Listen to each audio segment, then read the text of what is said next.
Lubog ito ng baha. Parang lagpas tao. Pero tingnan natin after a week. Lubog na lubog ito nung tubig. At andun tayo sa taas, dyan sa taas ng tulay. Silipin natin yung tubig ng Marikina River. So sobrang baba na niya today. So this one po ay punong-puno din ng putik. Ito. Ayan, so kita nyo, malinis na dito kay Marikit Banda.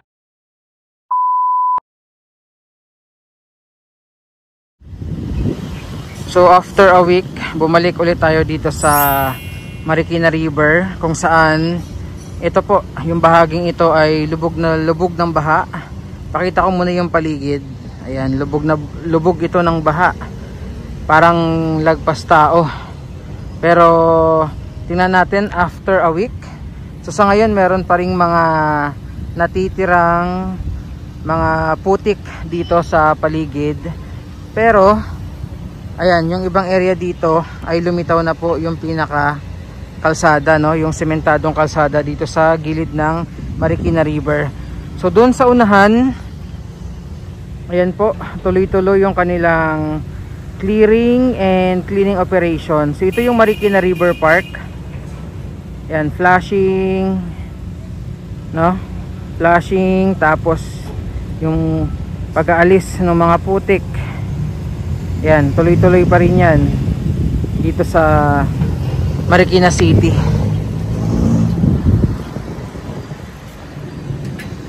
So hindi lang dito, maging sa iba't ibang area po ng Marikina, guys, sa Tumana, Barangay IVC, Nangka, and doon sa may bandang riverbanks. So this one, ayan, lubog na lubog ito nung tubig. At andun tayo sa taas, dyan sa taas ng tulay, nagbi-video nung kasagsagan ni Super Typhoon Karina.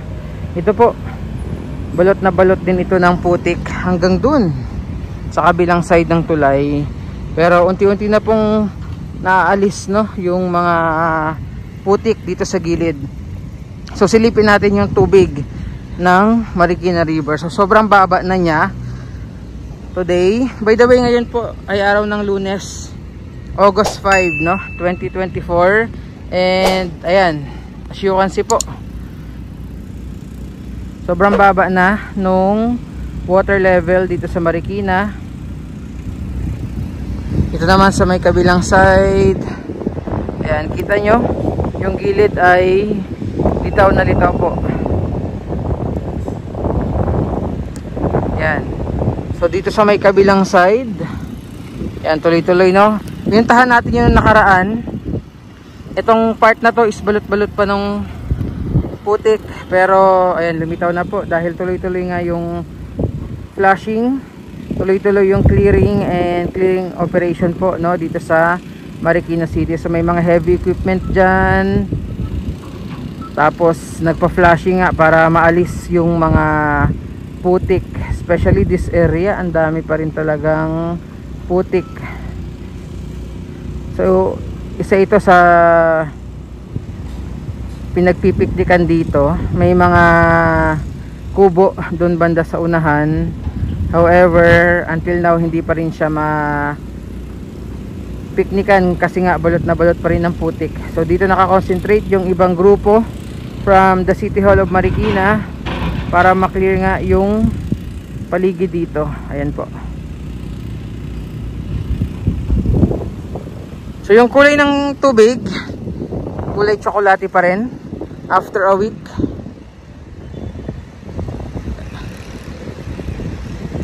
So baka mga ilang linggo or baka by next month, hindi natin alam, no, yung pagbabalik kulay. Depende pag gumanda na yung panahon, magtuloy-tuloy yung magandang panahon dito sa Metro Manila. Ayan.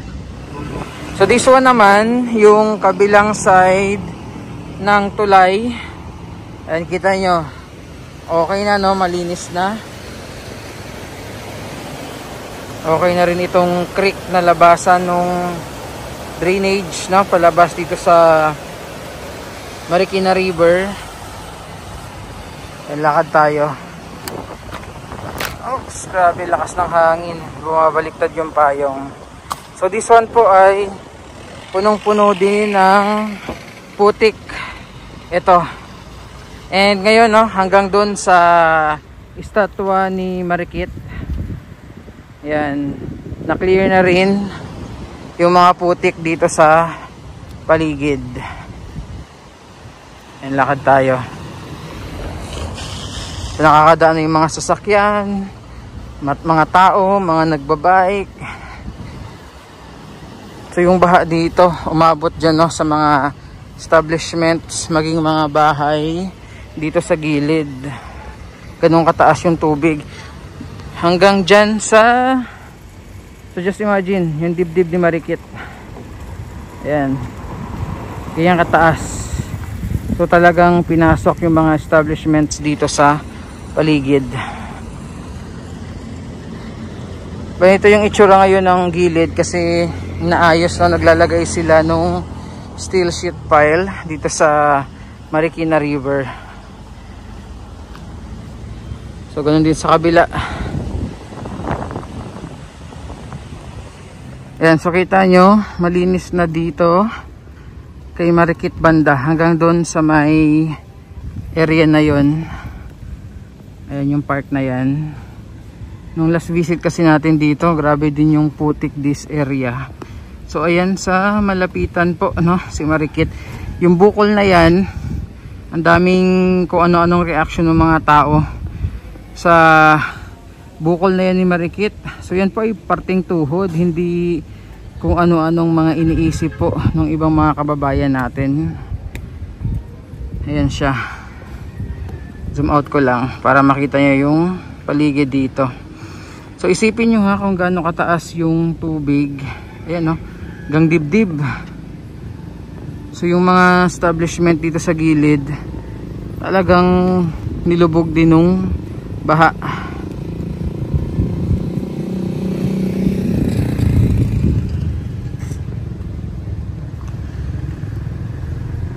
Pero syempre may mga ano pa rin until now no, may mga traces pa rin dito nung pagbaha.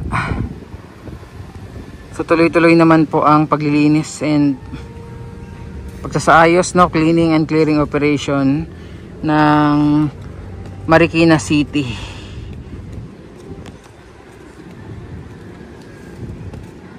So papalawakin ata nila ito yung ilog kasi as you can see oh,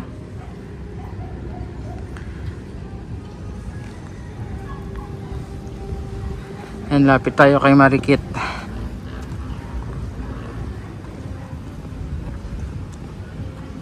So ayan siya. Panatag na ulit si Marikit kasi wala na yung baha.